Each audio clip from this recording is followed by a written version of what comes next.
네, 안녕하십니까. 오늘 저는 부자들의 파이프라인 소득이라는 주제로 강의를 진행을 하게 될 ABO 김태영입니다.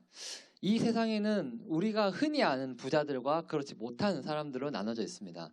그렇다면 그 두 분의 차이는 어떻고, 과연 부자들은 어떠한 생각 때문에 부자가 됐고, 그렇지 못한 분들은 어떠한 생각 때문에 그렇게 못하게 되었는지 이번 강의를 통해서 간략하게나마 제가 한번 말씀을 드리고자 합니다. 우선 이 그래프를 한번 보시겠습니다. 여러분들이 만약에 소고기 한번 사 먹을 돈으로 이 주식을 샀다면 과연 어떻게 됐을까요?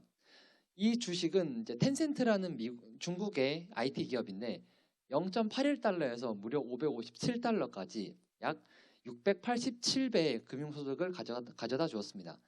만약 여러분들이 소고기 한번 사 먹을 돈, 단돈 10만 원을 이 주식에 투자했다면 여러분들은 약 700배에 달하는 소득을 이제 이뤘을 거라고 생각이 됩니다. 다음 그래프를 한번 볼까요? 내 자본을 아파트라는 자산에 투자했으면 어떻게 됐을까요? 파란색 그래프 같은 경우는 이제 소비자 물가 지수추이고 빨간색 그래프 같은 경우는 아파트 가격 지수입니다. 즉, 이 그래프에서도 볼 수 있듯이 소비자 물가가 올라가는 속도에 비해 아파트 가격은 그 속도의 무려 3배가 넘게 올라간다고 합니다. 제가 여러분들에게 이 두 가지 그래프를 보여드렸던 거는 여러분들에게 지금 당장 주식을 사세요 혹은 아파트를 사세요라는 걸 말씀드리려는 게 아닙니다. 우리가 예전부터 흔히 알고 있었던 열심히 일을 해서 저축을 열심히 해서 돈을 버는 것보다 돈을 낳는 속도가 훨씬 빨라졌다는 걸 말씀드리고 싶은 겁니다. 제가 재미있는 자료를 두 가지 가져왔는데요. 하나는 자산가들이 향후 자신들의 목표 자산을 어떻게 축적할 것인지, 그리고 다른 하나는 자산가가 아닌 평범한 20, 30대들이 본인들의 부를 어떻게 축적하고 싶은지에 대한 걸 조사하는 그래프인데요. 그러면 자산가와 그렇지 않은 사람들의 가장 큰 차이는 무엇일까요? 자산가들 같은 경우에는 맨 밑에 나와 있는 급여, 즉 자산가들은 본인들의 목표 자산 축적 방법으로 급여를 가장 비효율적인 방법으로 뽑은 반면 그렇지 않은 사람들은 9번 지문에서 볼 수 있듯이 부자가 된 가장 큰 비결은 근로소득이라고 얘기합니다. 즉 부자들은 급여를 자산 축적의 가장 비효율적인 생각 방법으로 보는 반면 평범한 사람들은 급여를 통해서 부를 쌓으려고 한다는 것이 가장 큰 차이점인 것을 알 수 있습니다. 그렇기 때문에 이러한 그래프가 나올 수 있는 건데요. 위 그래프는 미국의 상위 1%와 하위 50%가 그들의 자산 내셔널 인컴을 어떻게 분배하는지에 대한 걸 나타낸 그래프인데요. 상위 1%는 그들의 비율이 계속 늘어가는 한편 하위 50%들은 그들의 자산들이 계속 내려가는 것을 알 수 있습니다. 그렇기 때문에 부자는 더욱 부자가 되고 그렇지 않은 사람은 더욱 가난하게 된다는 것을 나타낼 수 있는데요. 이 그림은 저희가 말했던 내용을 풍자하는 겁니다. 왼쪽에 있는 부자, 상위 10%의 부자들이 전체 수익의 절반을 가져가 놓고 나머지 90%들에게 왜 너희는 그렇게 욕심이 많냐? 내가 너희를 위해 절반을 남겨두지 않았냐? 라는 그런 그림을 풍자한 건데요. 이렇게 미국뿐만 아니라 특히 우리나라도 이러한 소득 불평등이 굉장히 심한 것을 알 수 있습니다. 그렇기 때문에 제가 한마디를 말씀을 드리고 싶은 건 월급쟁이 부자는 절대 없다라는 것을 말씀드리고 싶고요. 그러면 저희는 옛날부터 공부 열심히 해서 대학교 나와서 좋은 직장에 들어가는 거를 성공의 원칙으로 알고 있었습니다. 그러면 월급쟁이 부자가 없다. 그러면 어떤 방식으로 저희는 부자가 될 수 있을까요? 그 방법에 대해서도 제가 한번 말씀을 드리도록 하겠습니다. 로버트 키요사키가 쓴 부자 아빠 가난 아빠 책에서는 성공에 갈 수 있는 길은 총 4가지 방법이 있다고 했습니다. 첫 번째는 인플로이, 즉 내가 누군가에게 고용돼서 그 사람에게 월급을 받는, 흔히 저희가 말하는 직장인을 얘기를 하는 거겠죠. 두 번째는 셀프 인플로이, 전문직이나 자영업, 즉 자기 자신이 돈벌이의 수단이 되는 것. 그리고 세 번째는 인베스터, 여기서 말하는 인베스터는 워렌 버핏 같은 돈이 엄청난 자산을 가지고 엄청난 정보를 가지고 그 정보와 자산이 또 다른 큰 수익을 낳는 그런 인베스터를 얘기하는 거고, 마지막으로는 비즈니스 오너, 즉 사업체를 가진 사업가를 얘기합니다. 여기서 재밌는 것은 전 세계 인구의 95%들은 왼쪽 편에 있습니다. 즉 자영업자이거나 아니면은 내가 고용되어 있는 인플로이. 하지만 전 세계 부의 95%들은 오른쪽에 갖고 있습니다. 왼쪽에 있는 95%의 사람들이 5%의 부를 가지고 나누기 때문에 가난한 사람들은 점점 더 가난해질 수밖에 없다는 것입니다. 그러면은 저희가 흔히 알고 있는 AI에 대해서 말씀드리겠습니다. AI를 제가 왜 말씀드리냐면은 AI를 통해서 저희가 지금까지 기존에 알고 있었던 이제 취업 시장이 아주 급변하게 바뀔 건데요. 이거는 올 초에 저희가 이제 뉴스를 가져온 건데, 이런 것까지 AI가 담당한다라는 거에 대한 걸 주제로 이제 나타낸 건데, 흔히 저희가 이제 전문 직종 중에 하나라고 생각하고 있는 통역사. 보통 통역사분들은 한두 가지의 언어를 구사할 줄 알지 그 이상의 언어를 구사하는 것은 인간의 머리에는 굉장히 어려운 일입니다. 하지만 올 초에 나온 AI 통역사는 무려 60가지의 언어를 자유자재로 구사할 수 있고, 저희가 이거는 이제 재작년쯤인가요? 굉장히 큰 이슈가 되었던 이제 이세돌과 알파고의 대결. 바둑 같은 경우는 인간이 절대 질 수가 없다라고 예전부터 전문가들이 얘기했던 거지만 1승 4패로 이제 이세돌이 패하면서 그때 전 세계적으로 엄청난 이슈가 됐었던 겁니다. AI가 발전한 속도는 인간이 우리 뇌를 쓸 수 있는 속도보다 훨씬 더 빨라지고, 그렇기 때문에 우리는 지금 우리가 생각하고 있는 것 이상으로 AI의 위협을 받고 있다고 보시면 되실 것 같습니다. 또한 과거 인간만이 가지고 있었던 일자리를 기계와 인공지능이 굉장히 빠른 속도로 빼앗아가고 있습니다. 맨 왼쪽 그래프에서 볼 수 있듯이 미국의 산업 로봇 발주 단위는 날이 갈수록 늘어가고 있는 상황이고, 또한 이제 전 세계적으로 이제 산업 로봇을 이제 사용하는 그런 이제 비율 또한 굉장히 빠른 속도로 증가하고 있습니다. 그리고 맨 오른쪽 같은 경우는 직업별 자동화 위험군인데, 즉 고위험군, 사무, 판매, 장치, 기계 조작 등 기계들이 할 수 있는 업무를 보시는 분들은 굉장히 큰 위험에 처해 있다는 걸 알 수 있고, 반대로 저위험군, 전문가, 관리자, 기계가 스스로 낼 수 없는 창의성을 발휘해야 되는 분들 같은 경우는 아직까지 AI에서의 위험이 굉장히 적다고 말을 하고 있습니다. 그러면은 이 설문조사를 통해서 조금 더 재미있는 거를 좀 제가 봤는데요. AI를 통해서 인간들의 일자리를 빼앗아 갈 것이다 라는 질문에 무려 86%의 사람이 그렇다라고 답을 했습니다. 하지만 기술 발전은 인류에게 혜택을 줄 것이다 라는 질문에 85%가 또 그렇다라고 대답을 했습니다. 참 아이러니하게도 기술 발전은 인류에게 혜택을 갖다 줄 것이지만 인간만이 가지고 있었던 일자리를 빼앗아 간다는 것, 즉 그렇다면 이건 과연 저에게 좋을까요? 아니면 좋지 않을까요? 이건 여러분들의 생각에 달려 있습니다. 즉 여기에서도 알 수 있듯이 내 노동력이 투입되지 않아도 수익이 나오는 파이프라인 구축이 굉장히 중요하다는 것을 알 수 있습니다. 제가 파이프라인의 우화라는 책을 읽고 거기에 대해서 간단한 내용을 조금 발췌를 해서 왔는데요. 이탈리아에서 파블로와 브루노라는 두 젊은이가 있었습니다. 두 사람은 하루 종일 물탱크를 지고 물 한 통에 1페니씩을 받으면서 매일같이 물동이를 날랐습니다. 근데 재밌는 생각을 했어요. 브루노라는 사람이 재밌는 생각을 하는 게, 내가 하루 중에 몇 시간 동안 물을 나르고 그 남는 시간에 파이프라인을 만들자. 그러면은 내가 물동이를 나르지 않아도 물을 얻을 수 있는 방법이 있지 않느냐라는 방법을 생각해내서 브루노한테 얘기를 했는데 거부했어요. 나는 싫어. 나는 내 개인 시간도 있어야 되고 나는 일 끝나면 너무 피곤해서 쉬어야 돼. 그래서 파블로 혼자 작업을 하기 시작했습니다. 처음에는 힘들어요. 내가 해본 적도 없고 뭐 누군가의 도움을 받는 것도 아니고, 그렇다고 많은 사람들이 다 반대를 했을 거죠. 굳이 그렇게 해야 되냐. 하지만 파블로는 생각했어요. 이 방법은 내가 물통을 나르지 않고서 물통을 채울 수 있는 방법이다 라고 해서 수개월 동안 혼자 묵묵히 작업을 해 나갔습니다. 그래서 파이프라인이 어느 정도 채워졌고, 그간의 이제 경험에 따라서 본인의 이제 그런 지식이라든지 그런 것들이 더 늘어나게 된 반면, 브루노는 갈수록 힘이 들고 등이 굽어지고 내 몸을 써서 이제 일을 하다 보니까 너무 힘들어지는 거예요. 그래서 결국 파이프라인이 완성이 됐어요. 결과는 어떻게 됐을까요? 파블로는 더 이상 물통을 지니고 그 먼 거리를 왔다 갔다 할 필요가 없었습니다. 수도꼭지만 틀면 되니까요. 왜? 그간에 파이프라인을 만들어 놨기 때문이죠. 그렇기 때문에 파블로는 더 이상 물통을 지지 않아도 되고 밤에 잠을 자고 있어도 파블로의 주머니에는 많은 돈이 들어오게 됐습니다. 파이프라인은 단지 시작일 뿐이에요. 하나의 파이프라인을 만드는 데는 시간이 오래 걸렸지만 그 하나의 파이프라인을 만들면서 내가 얻게 된 지식이나 경험 등은 내가 그 다음 파이프라인을 만들 때 더 빠른 속도로 만들 수 있게 해줍니다. 이것이 바로 즉 경험이라는 건데요. 그러면 여기서 또 생각을 했던 게 내가 이 기술을 가지고 있는 것도 좋지만 이거를 다른 사람들에게 알려줘서 다른 사람들이 그 파이프라인을 만들어서 소득을 얻게 되면 나는 그 파이프라인을 통해서 또 다른 수익을 만들어낼 수 있지 않을까라는 생각을 이제 했었다고 합니다. 여기서 말씀드리고 싶은 거는 맨 마지막에 있는데요.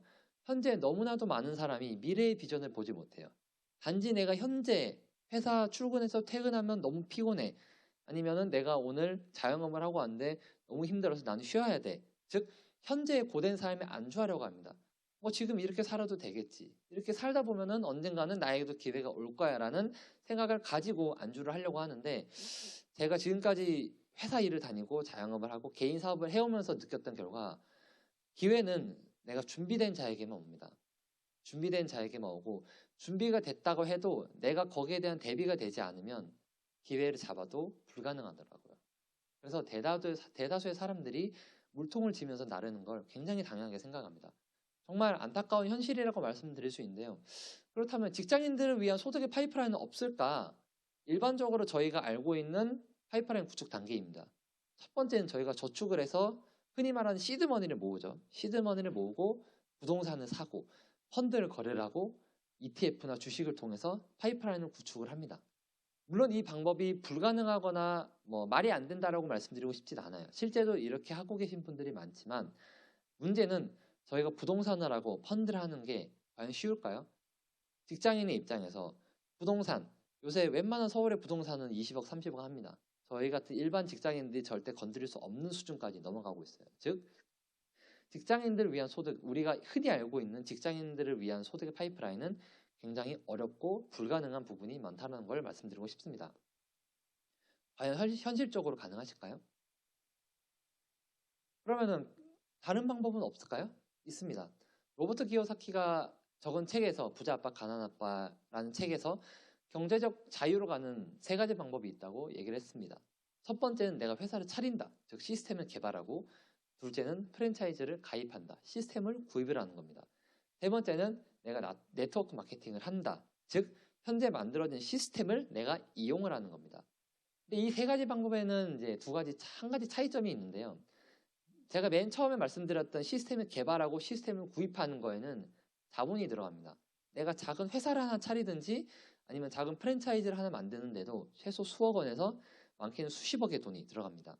하지만 네트워크 마케팅은 자본이 들어가지 않아요. 즉 자본이 들어가지 않는다라는 거는 내가 이 사업을 진행하는 거에 있어서 리스크가 없다라는 걸 말씀드리는 겁니다. 하지만 내가 아무것도 투자하지 않고 성공을 가져갈 수 있는 방법은 없습니다. 즉 네트워크 마케팅은 자본을 필요로 하진 않지만 내 노력과 내 시간을 필요로 하는 사업입니다. 네트워크 마케팅은 지금까지 부자들만의 영역이었던 곳에 누구나 들어갈 수 있는 길을 제시해준다. 또한 네트워크 마케팅 사업이 도대체 무엇이래? 이 네트워크 마케팅이 도대체 뭐길래 재능과 자본 없이 오직 내 노력과 내 시간 투자만 가지고 인쇄와 같은 수입이 가능하다고 말하는 것일까에 대해서도 조금 말씀을 드리고 넘어가도록 하겠습니다.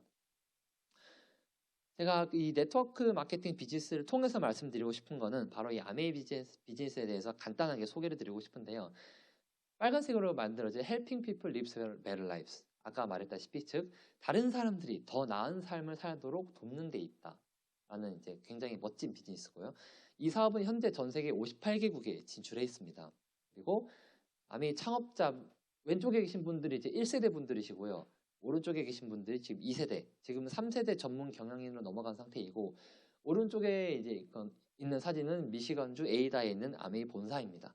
저도 언젠가는 꼭 한 번쯤은 가서 직접 견학을 해보고 싶은 장소 중에 하나이기도 하고요. 그렇다면 아메이 회사가 되게 크고 안정적이고 전 세계 58개국에 나가 있는 건 알겠어요. 근데 이걸로 도대체 내가 어떻게 사업을 할 수 있을까에 대한 질문도 분명 있으실 거라고 생각이 되는데 이 대표적인 아메이 제품들의 공통점은 과연 무엇일까요? 제가 정말 많이 쓰는 제품들은 가져왔는데 건강식품, 치약, 바디워시, 샴푸, 화장품 등의 공통점은 우리가 매일같이 우리가 좋든 싫든 내가 오늘 기분이 좋든 나쁘든 무조건 사용해야 되는 생필품이라는 거예요. 그럼 여기서 한번 생각을 해볼게. 죽을 때까지 매일 써야 되는 생필품이면 내가 이 매일 써야 되는 이걸 통해서 돈을 벌 수 있지는 않을까? 라는 생각을 해봤는데 그게 가능하려면 유통의 변화가 있어야 되더라고요. 옛날에는 생산자가 200원의 물건을 만들면 광고, 총판, 도매, 소매 과정을 거쳐서 소비자에게는 1,000원이라는 가격에 이제 가게 되었습니다. 근데 시간이 바뀌고 유통이 발달하게 되면서 대형 할인마트, 홈쇼핑 등을 통해서 생산자들은 물건을 더 빨리 배송을 할 수 있게 되었고 소비자들은 더 싼 가격에 더 편하게 받아볼 수 있게 되었는데요. 아메이는 여기서 조금 더 발전된 아이디어를 냅니다. 그것도 무려 60년 전에요. 60년 전에 아메이가 생각해낸 방법이 무엇이었냐면 그러한 과정들을 거치지 말고 직접적으로 생산자에서 소비자에게 즉 아메이 공장에서 만들어낸 것을 일괄의 과정 없이 바로 소비자에게 전달이 되는 방안을 생각이 냈습니다. 그러면 원래 중간에 있던 과정이 줄어들었으니 그 중간 과정에서 나온 비용을 내가 다시 소비자에게 환원을 하고 이걸 통해서 평범한 사람들도 부자의 길에 갈 수 있는 사업 기회를 줄 수 있지 않을까라는 이런 어떻게 보면 정말 대단한 생각을 한 것 같습니다. 60년 전에요. 우리 1, 2년 전에 생각해낸 것도 아니고 60년 전에 이 과정을 줄임으로써 다른 사람들에게 사업의 기회를 제공하고 성공의 기회를 제공한다. 정말 신기하지 않나요? 저는 이 얘기를 처음 들었을 때 정말 신기했어요. 어떻게 60년 전에 저런 생각을 했었지? 저희는 60년 전에 마트라는 것조차 있지 않았고 슈퍼라는 것조차 있지 않았던 시절이었는데 그때 어떻게 이런 생각을 했을까라는 걸 하면서 정말 저는 대단한 회사라구나, 대단한 사업 기회라구나라는 생각을 하게 되었어요. 그럼 아메이 사업이 보통 어렵지 않냐, 힘들지 않냐라는 얘기를 굉장히 많이 하시는데요. 이 그래프 하나로 설명이 가능할 것 같아요. 아메이는 정말 재밌게도 처음 아메이를 할 때는 정말 어려워요. 아무도 내 말을 들어주지도 않고 내가 제품 얘기를 하든 사업 얘기를 하든 잘 들어주지도 않아요. 무슨 아메이 사업이냐? 뭐 그냥 회사나 열심히 다녀. 이런 얘기들을 많이 하는데 내가 했던 노력에 비해서 수입은 작게 나오더라고요. 그래서 처음에는 조금 이게 맞는 방법인가? 라는 생각도 했었어요. 하지만 시간이 지나면서 재밌었던 게 내가 투입해야 되는 노력은 줄어듭니다. 왜냐하면 내가 그간의 경험이 계속 쌓였기 때문이죠. 아까 파이프라인의 우화에서도 파이프라인 하나를 만드는 데는 굉장히 오랜 시간이 걸립니다. 하지만 거기서 축적된 경험과 노하우를 바탕으로 두 번째, 세 번째, 네 번째 파이프라인을 갖추는 것은 더 시간이 빨라지고 더 견고하게 만들어집니다. 아메도 마찬가지예요. 처음에는 내 노력이 많이 들어가고 수입이 안 나지만 이게 시간이 가면 갈수록 내가 들어가야 되는 노력은 적어지는 반면 그에 비해 가져오는 수입은 굉장히 높아지는 겁니다. 그래서 내 노력과 내 수입이 만나는 저 변곡점 저기까지 가면은 그 뒤로는 사업이 정말 재밌다고 하더라고요. 그래서 결국 이 시스템은 꾸준히 하면 내가 잘 되든 잘 안 되든 꾸준히 하면은 100% 성공하는 사업이라는 걸 말씀드리고 싶어요. 즉 꾸준한 시간 투자와 노력만이 정답이라는 걸로 설명이 될 것 같습니다. 이거는 제가 지난달에 가져온 기사인데요. 이 나라는 평생 놀아도 돼요. 평생 본인들이 하고 싶은 걸 다 하고 살아도 되는데 화성 탐사를 하겠다고 나섰습니다. 무려 300조 원이라는 비용을 들여서 화성 탐사를 하겠다고 했는데 전 세계가 놀랐어요. 왜? 지금 너희들이 가지고 있는 수입이나 그런 자산만으로도 평생을 먹고 살 수 있는데 왜 그런 돈을 들여가면서 화성 탐사를 하려고 해? 이 나라는 어디일까요? 두바이입니다. 작년에 저희 이제 리더십 세미나 때 가셨던 분들도 굉장히 많은 걸로 알고 있는데 이 두바이에는 굉장히 재미있는 스토리가 있어요. 이 두바이는 원래 아무것도 없는 사막이었습니다. 하지만 두바이의 한 리더가 생각했죠.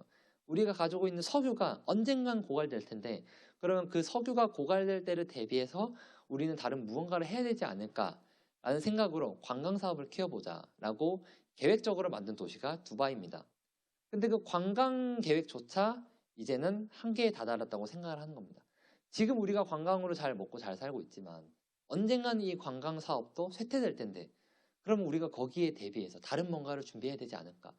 리더들은 끊임없이 생각합니다. 내가 지금 최고 위치에 있고 가장 잘 나가더라도 항상 뒤를 생각하고 내가 잘 안 됐을 때를 생각하고, 그러면 내가 그 잘 안 됐을 때를 생각했을 때 어떻게 대비해야 되는지를 항상 끊임없이 고민하는 게 리더의 가장 큰 자질 중에 하나라고 저는 생각합니다.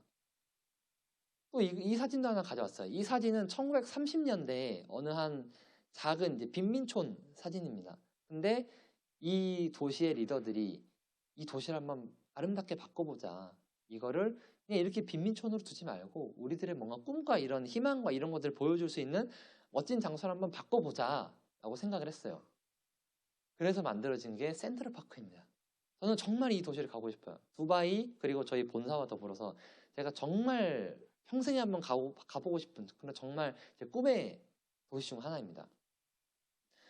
저는 마지막으로 이제 이 말씀을 드리고 싶은데요. 가난한 사람들과 중산층 사람들은 돈을 위해 일을 합니다. 하지만 부자들은 절대 돈을 위해 일을 하지 않아요. 부자들은 자신을 위해 일을 하고 돈이 자신을 위해 일을 하도록 합니다.